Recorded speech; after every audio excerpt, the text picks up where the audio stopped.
but that part of geometry in which mathematics and the eye meet.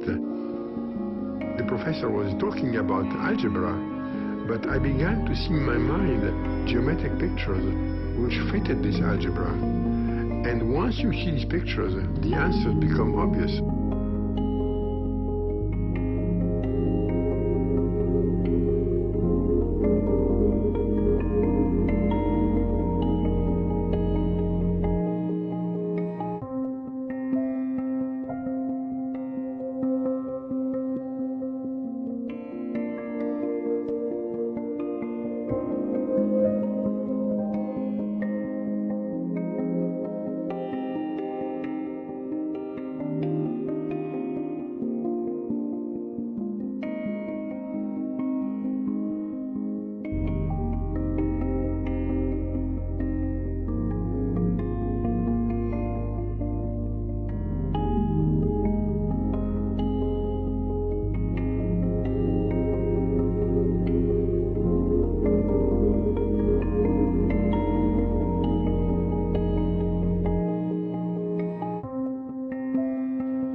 So you see self-similarity.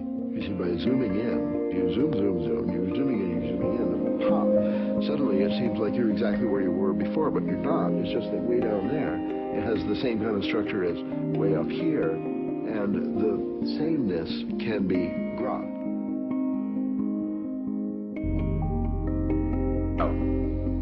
If I blow this up, I'll increase the magnification now 13 times.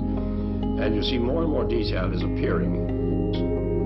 In fact, anybody who can add and multiply can understand the principles on which it's based. You don't even have to subtract or divide, still less use logarithms or trigonometrical functions to comprehend how the Mandelbrot set is created. In fact, in principle, it could have been discovered any time in human history, and not merely in 1980. But the problem is this: although it's only based on adding and multiplying, you have to carry out those operations millions, billions of times to create a complete set. And that's why it was not discovered until the era of modern computers. Another difference from Einstein's equation, and a very important one, is this double arrow. It's a kind of two-way traffic sign. The numbers flow in both directions, constantly feeding back on themselves.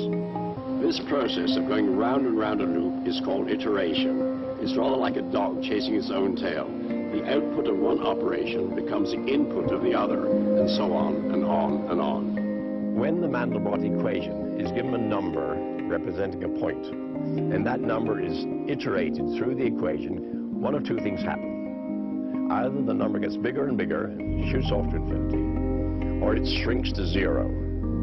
Depending on which happens, the computer then knows where to draw a boundary line.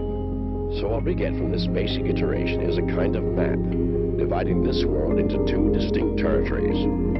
Outside of it are all the numbers that have the freedom of infinity. Inside it, numbers that are prisoners, trapped and doomed to ultimate extinction.